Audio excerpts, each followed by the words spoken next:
Espace TV, le 22h.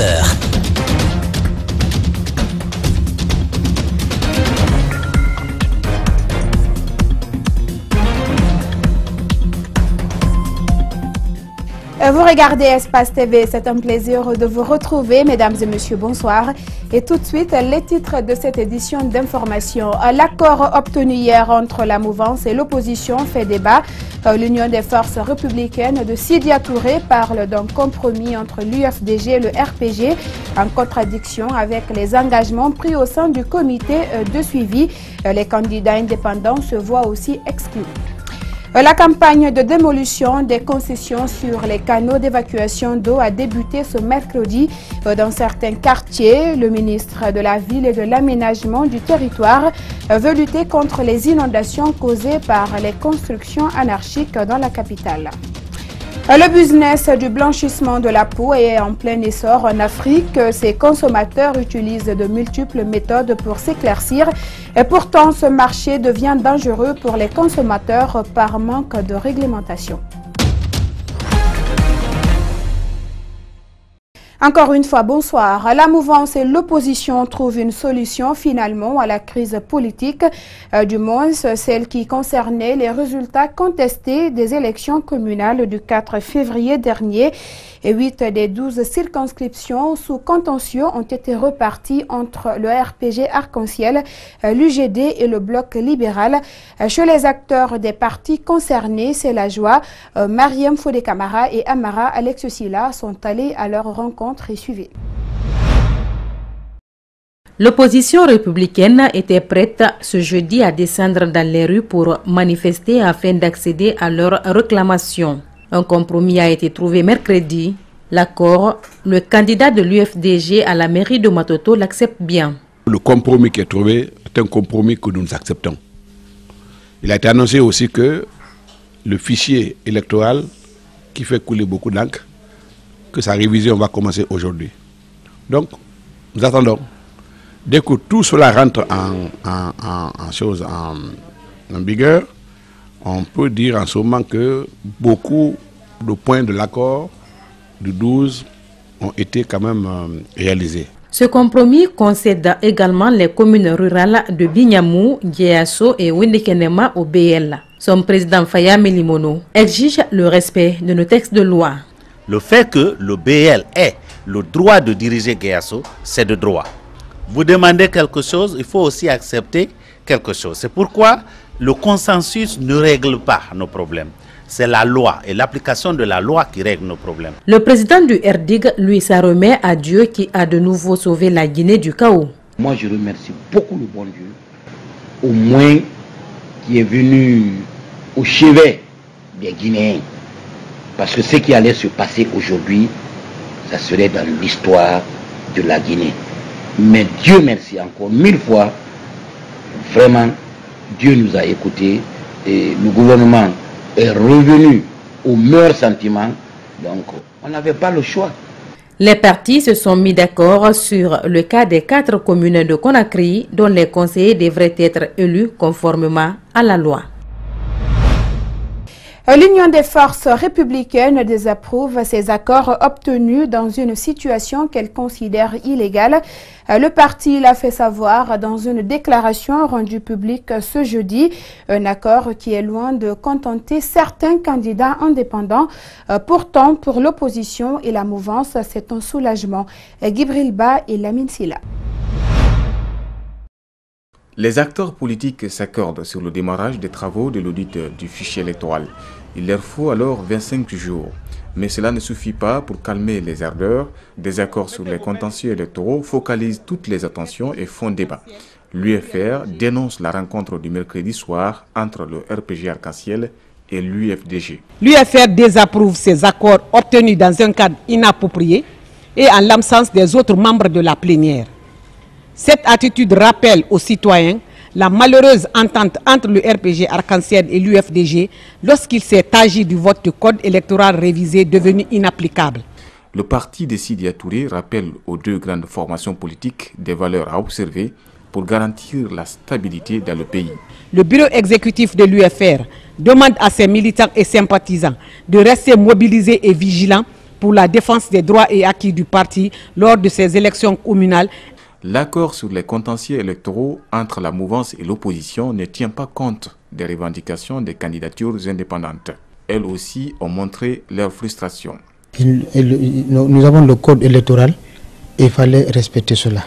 C'est comme ils ont dit, en faisant installer les exécutifs communaux conformément à la loi, comme ils ont proposé l'une des parties de leur accord pour dire que pour les 4 communes de Conakry, il faut respecter la loi. Moi, je pense que c'est ce qu'il fallait respecter aujourd'hui pour ceux qui gouvernent aujourd'hui et pour demain ceux qui ambitionnent pour gouverner notre pays demain. Chez l'IFDG, c'est plutôt un soulagement. S'il n'y avait pas eu cet accord-là hier soir, certainement nous on aurait marché aujourd'hui, je serais à l'heure actuelle dans la rue. Pour l'heure, aucune date n'est fixée pour l'installation des élus. Les négociations tripartites, gouvernement, syndicats et patronat se sont poursuivies ce mercredi. On parle de progrès, c'en étant en tout cas. Et les syndicalistes acceptent de discuter des mesures d'accompagnement et plus question d'insister sur le retour du prix du carburant à 8 000 francs guinéens. Et l'intercentrale qui avait appelé à une grève générale illimitée peu suivie demande désormais l'amélioration des conditions salariales. Et suivez ce compte rendu de l'inspecteur général du travail au micro de nos confrères de Guinée News. Ce matin, nos partenaires syndicats ont finalement accepté de discuter des mesures d'accompagnement. Quelques propositions dans ce sens ont été faites, notamment en termes d'amélioration des conditions salariales, tous secteurs confondus, en termes d'amélioration notamment des pensions de retraite, en termes d'amélioration également du SMIC. Ce sont ces 3 éléments, gros éléments qui ont été soulevés par la partie syndicale. Et donc le gouvernement a pris bonne note de cette nouvelle avancée parce que jusqu'ici, nous étions bloqués au niveau des préalables. Le syndicat avait sollicité que le gouvernement revienne à 8 000. Donc aujourd'hui, ce verrou est sauté. Nous sommes désormais en train de discuter des mesures d'accompagnement. Donc le gouvernement a pris bonne note des nouvelles propositions donc, du syndicat. La partie gouvernementale a donc demandé 48 heures, temps pour elle de se référer et de revenir autour de cette table le mardi prochain. Pourtant, hier mercredi, les forces sociales et l'intercentrale syndicale, en signant une convention, ont réaffirmé leur volonté d'obtenir du gouvernement la baisse du prix du carburant. C'était lors d'une conférence de presse. Les 2 parties annoncent de nouvelles stratégies. Encore une fois, les marches pacifiques et des meetings géants ont été identifiés comme les moyens de pression choisis pour faire fléchir les autorités. Elisabeth Bongono et Amara Alexiosila. Cette convention de partenariat engage les forces sociales et les centrales syndicales à agir dans l'unité pour le retour du carburant à 8 000 francs. Les partis s'engagent ensemble pour l'atteinte de l'objectif suscité. En conséquence, elles poursuivront la mobilisation citoyenne en vue d'unir tous les fils et filles de la Guinée pour lutter contre toute forme d'injustice et soutenir les actions de développement durable dans notre pays. Pour y parvenir, les partis annoncent plusieurs actions qu'elles ont mentionnées dans cette convention. 1. Action juridique contre la décision d'interdiction des manifestations par le ministre de l'administration du territoire et de la décentralisation. L'observation à ce point, d'une part, est d'observer l'annulation, exiger l'annulation de cette décision. Ce qui est désormais perçu comme la devise des forces sociales a mis fin à cette conférence. Au lendemain de l'attaque contre le siège du SLEG, le camp de Sisavané, dont certains accusent d'être auteurs des faits, a réagi contre les accusations au cours d'un point de presse animé ce jeudi à Koleya. La secrétaire générale du SLEG, version Sisavané, a dit sa vérité. Suivez le compte-rendu d'Elgassi Mouyaliba et de Kerno Sadouba. Comme on pouvait s'y attendre, La réaction du camp adverse n'a pas tardé.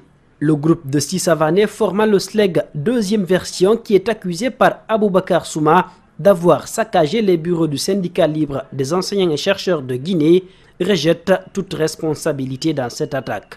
Nous sommes revenus à notre maison, nous avons ouvert les bureaux, on est rentré. Ce groupe de dissidents, ils se sont appelés, les 5-10 minutes qui ont suivi, ils sont venus nous attaquer. C'est nous qui avions été victimes d'attaques. Kadia Touba charge à son tour Aboubakar Souma et son groupe. Nous, on est venus, on a cassé le cadenas, on a ouvert la porte de la manière la plus simple.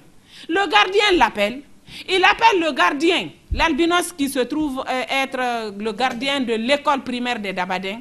Ils ont appelé les loubards qu'ils ont toujours envoyés nous agresser. Ils sont venus nous agresser, ils nous ont violentés à l'intérieur des bureaux. Donc s'il y a cambriolage, s'il y a casse, s'il y a ceci ou cela, c'est les mêmes gens qu'il a envoyés pour nous attaquer hier, pour nous jeter des pierres. Il n'a qu'à poser la question à ces personnes. Au cours de cette conférence, les syndicalistes ont exprimé leur étonnement face à la désaffiliation du camp de Souma à l'USTG. Nous avons reçu un courrier au niveau de l'USTG, un courrier de désaffiliation d'un certain groupe de dissidents qui avait déjà quitté le SLEG et qui monte un groupe qui continue à se réclamer du SLEG. Donc nous considérons que ça c'est un non-événement parce que déjà ce groupe de dissidents-là, avec tous les efforts que nous avons fournis pour qu'ils reviennent à la raison, pour qu'ils reviennent à la normale, pour qu'on travaille ensemble, ils n'ont jamais voulu, ils ont été finalement exclus. Donc pour nous, ce courrier de désaffiliation est de nul effet. Aboubakar Souma a déjà porté plainte pour retrouver les auteurs de l'attaque. Le ministre de la Ville et de l'Aménagement du Territoire a entamé mercredi une campagne de démolition des concessions se trouvant sur les lits des cours d'eau et sur les canaux d'évacuation des eaux de ruissellement. Et l'objectif est de lutter contre les inondations et maladies dues à l'insalubrité. Et les quartiers Minières, Kipé et Gbessia sont les premiers ciblés par le ministre. Reportage Alseni Bari et Yacouba Traoré. Yimbaya Port, Mohamed Souma vient accueillir le ministre de la Ville et de l'Aménagement du Territoire qui s'apprête à démolir sa maison. Avec lui dans cette concession, sa femme et ses 2 enfants pour une modique somme de 50 000 francs guinéens par mois comme frais de location. C'est comme je suis en Guinée, il y a trop de souffrance en Guinée, il n'y a pas de chambre à loger. Bon, maintenant je suis logé, c'est la raison pour laquelle pour ça. Le ton est donné. Le ministre entame donc la démolition de toutes les concessions se trouvant sur les lits des cours d'eau et sur les canaux d'évacuation des eaux de ruissellement. Une manière de lutter contre les inondations, les maladies et urbaniser la capitale. D'abord, il faut secourir, il faut sauver la population. Deuxièmement, il faut assurer la santé de la population. Troisièmement, il faut faire en sorte que notre ville soit une ville correcte, une ville belle. À Kipé, à la Minière ou à Gbessia, les citoyens n'hésitent pas à obstruer le passage de l'eau. Certes, martèlent-ils qu'ils détiennent bien les documents, mais le ministre n'y croit pas. La plupart des citoyens et les chefs de quartier saluent cette initiative. Non, moi je demande à tous les citoyens de quitter, parce qu'aujourd'hui, tous les fossés sont guidés par là. Bon, donc, maintenant, avant, l'eau n'était pas tellement forte. Déjà, ce qui se passe comme ça, c'est un acte très fort, un acte positif. À partir du moment où ils vont voir des maisons détruites par l'État, ils sauront que c'est une occupation anarchique, qui n'est pas de la légalité, qui effraie même. Je me demande comment des êtres humains peuvent vivre dans ces conditions. Cette campagne de démolition des maisons installées sur les canaux d'évacuation d'eau devrait toucher les 5 communes de la capitale. Les riverains de l'usine de production de ciment située au quartier Cimenterie dans la commune de Ratoma traversent un véritable calvaire. Les raisons de leur souffrance s'expliquent par la fumée que l'usine dégage et le bruit qu'elle émet. Ces riverains expriment leur colère et pointent du doigt les responsables de cette unité de production de ciment. Reportage Justin Leno et Yacouba Traoré. Hadja Adama Kamara, mère de famille, vit à proximité de cette unité de production de ciment. Depuis 15 ans, elle inhale au quotidien la fumée que dégage cette usine qui envoie un bruit insupportable dans les habitations. Le ciment dégage beaucoup de poussière. La poussière qui se dégage vient avec du bruit. La nuit, ça ne nous permet pas de dormir. Ce bruit nous interpelle tous. Tout comme Adama Kamara, plusieurs autres riverains sont affectés depuis l'installation de cette usine. Ibrahima Silla loge dans les environs.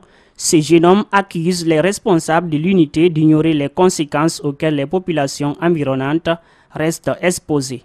L'hygiène est là, quand on s'adresse à eux, vraiment ils ne considèrent rien. Il y a des chefs-secteurs ici, des chefs de quartier, on s'est vu avec ceci. Bon, ceci nous dit qu'ils ont parlé avec ceux de l'hygiène, mais réellement ils nous ont rien parlé du clairin.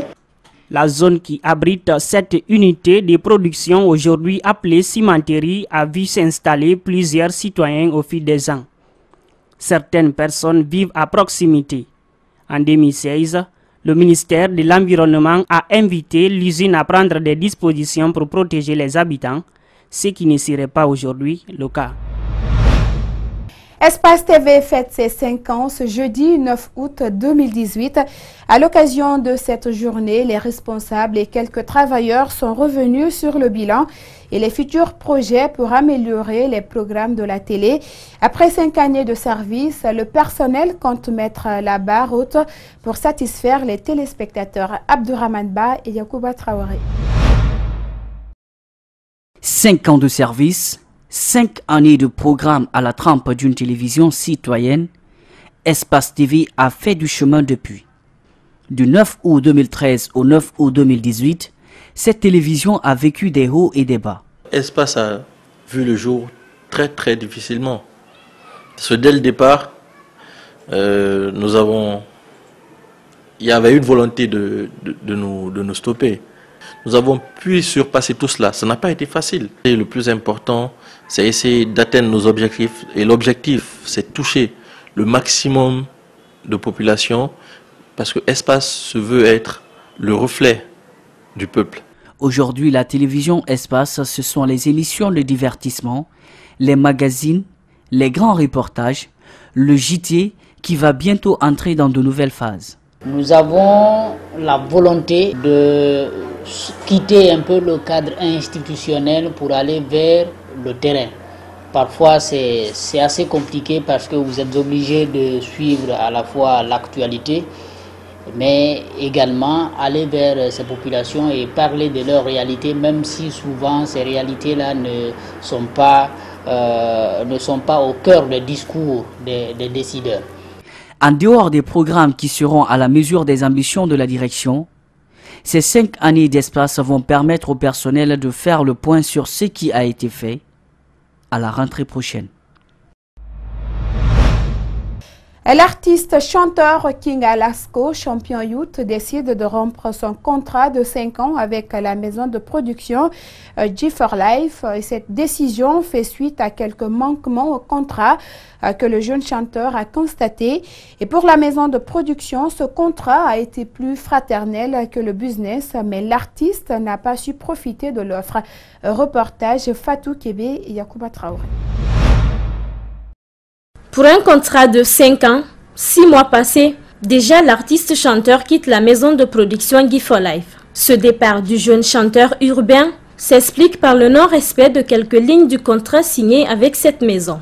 Aujourd'hui connu et aimé par le public mélomane guinéen, King Alasco, champion youth, veut faire plaisir à ses fans en sortant son premier album cette année, chose que G4Life n'est pas prête à l'offrir. Je suis en train de voir ce que je peux faire, même si c'est moi qui va faire financer mon album pour faire sortir mon album, parce qu'il faut tout faire, parce que tout le monde attend ça. Mes fans m'appellent chaque fois, m'écrivent sur des réseaux sociaux pour me demander Alasco pourquoi tu sors pas, c'est le bon moment. Si j'attends encore 2019, ça va me frustrer. Contraire à la version de l'artiste, la maison de production, elle, pense que celui-ci n'a pas voulu respecter quelques règles du contrat. Les responsables de cette maison de production acceptent la décision de King Alasco sans aucune poursuite judiciaire. Pour l'administrateur de G4Life, le milieu du showbiz fonctionne sur programme et l'artiste est animé. par l'impatience. Il y a eu des personnes qui l'ont dit il peut faire mieux que nous et tout, et que je signale dans le contrat, l'artiste avait 70% et la maison 30%. Je pense que c'est la seule maison de production au monde qui donne ça à l'artiste. De quitter ça, ça me dérange un peu parce que je me dis c'est un bon boulot qu'on avait commencé, mais malheureusement on n'a pas terminé. Et à vrai sens, il est pressé, donc bonne chance. Selon l'administrateur de Guy for Life, King Alasco mesure sa force au-delà de leur maison de production concernant la sortie de son album. Mais cet artiste chanteur urbain reconnaît tout de même la bonne foi des responsables de Guy for Life et garde avec eux un lien de fraternité. Attendons de voir si King Alasco pourra sortir son premier album en cette année 2018.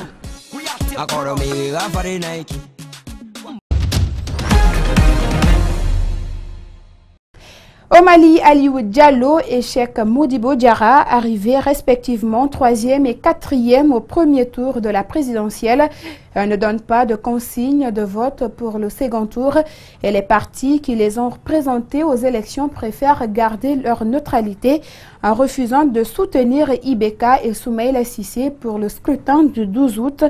Et les deux candidats ont apporté ces précisions séparément à leur siège ce jeudi à Bamako, suivant la correspondance de nos envoyés spéciaux. Il y a 5 mois, Aliou Diallo a été investi comme candidat de l'Alliance démocratique pour la paix, ADP Maliba. Le parti est passé d'outsider à favori pour une première participation à une élection présidentielle au Mali. Les résultats définitifs placent l'homme d'affaires 3e avec 8,0% des voix sur 24 candidats au premier tour. Ce score, selon le parti, est loin de refléter la réalité des urnes. Aliou Diallo ne veut pas cautionner la continuité du mensonge. C'est pourquoi il garde la neutralité pour ce second tour après consultation avec la base. Il ressort de l'analyse majoritaire de ce scrutin du 29 juillet que c'est le scrutin de la pire atteinte à la démocratie qui nous est reconnue. Chacune et chacun d'entre vous sait en toute conscience quel est son devoir républicain. C'est donc aux Maliens que je laisse le soin de s'exprimer comme il le souhaite au second tour de l'élection présidentielle. Lui aussi placé 4e sur les 24 candidats avec 7% des voix selon les résultats définitifs proclamés par la Cour constitutionnelle, Cheikh Modibo Diarra ne donne aucune consigne de vote à ses partisans. Car pour lui, aucun des deux candidats, Ibrahim Boubacar Keïta du RPM et Soumaïla Cissé de l'URD, déclarés pour ce second tour, ne peut porter l'alternance. Le jugement de la Cour est sans appel et en républicain respectueux des institutions de la République, je prends acte sans commentaire. Cependant, ma conviction reste que ni l'un ni l'autre ne correspond à notre idéal de changement. Nous disons que chaque entité de notre regroupement conserve son autonomie et est donc libre de son choix à ce deuxième tour. Aliou Diallo affiche de nouvelles ambitions pour son parti. Il compte se battre désormais à la transparence et à la crédibilité des futures élections dans le pays. Alors que Cheikh Modibo Diarra, lui, n'a pas donné plus de détails sur son futur politique. L'ex-première dame ivoirienne Simone Gbagbo, libérée à Abidjan, veut ouvrir une nouvelle page et une refondation pour son parti, le Front populaire ivoirien, dans son premier discours depuis sa libération.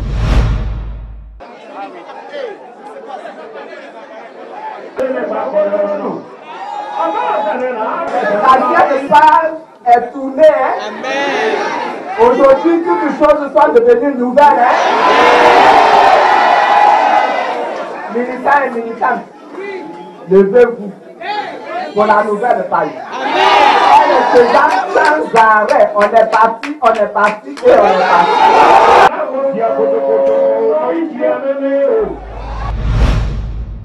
Sous forme de crème, pilule ou injection, les méthodes pour s'éclaircir la peau sont multiples et sur le continent africain, le business du blanchissement de la peau est en plein essor, un marché cependant dangereux pour les consommateurs par manque de réglementation. Suivez. C'est un rituel quotidien. Depuis 7 ans, Toyin utilise cette crème éclaircissante. Un produit qui, selon elle, la protège du soleil et lui donne un teint plus clair. Mais avec le temps, sa peau commence à rougir et laisse apparaître des taches plus sombres. J'aime cette crème en particulier parce qu'elle m'empêche de me faire brûler par le soleil. Depuis que je l'utilise, les gens me font des compliments. Ma peau n'est pas trop sombre, pas trop claire. Je garde mon teint naturel. Sur le continent africain, le business des crèmes éclaircissantes est en plein boom. Hommes et femmes achètent ces cosmétiques qui blanchissent la peau en réduisant le taux de mélanine. Le prix d'un pot de crème varie de 2 à 5 € et les adeptes sont de plus en plus nombreux et de plus en plus jeunes. Des plus pauvres aux plus riches, en passant par la classe moyenne, bon nombre d'entre eux se blanchissent la peau. Dans ma dernière recherche, j'ai découvert que lorsque vous allez sur les marchés, 6 personnes sur 10 se blanchissent la peau. Le succès de ces crèmes a entraîné la création d'un vaste marché informel où la qualité et la concentration des ingrédients, comme parfois des stéroïdes, du plomb ou du mercure, ne sont pas régulés. Les effets secondaires des crèmes peuvent être désastreux et entraîner des cancers de la peau.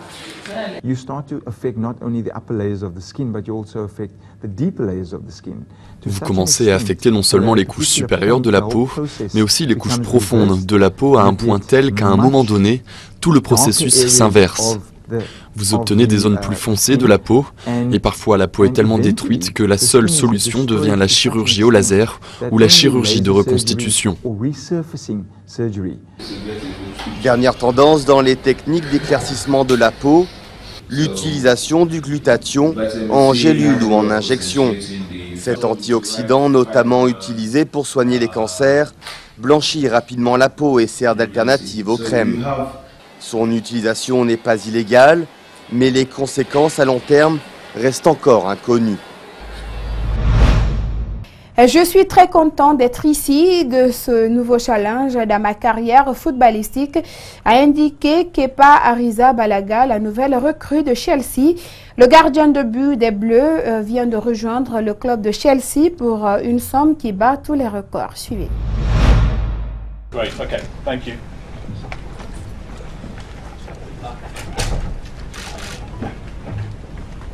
Estoy muy contento de estar aquí, de este nuevo reto en mi carrera futbolística, también en lo personal. Considero que es un paso adelante en mi carrera, una apuesta muy importante también del club. Y lo del precio es un precio solo, no tengo una responsabilidad extra ni nada parecido por el precio. Yo voy a ser el mismo que soy, voy a intentar hacerlo lo mejor posible sin mirar el precio, más allá de eso. Et voilà, c'est la fin de cette édition d'information réalisée par toute l'équipe d'Espace TV. Merci à tous de l'avoir suivi et surtout l'info continue sur notre site web à www.espacetvguinée.info et bonsoir.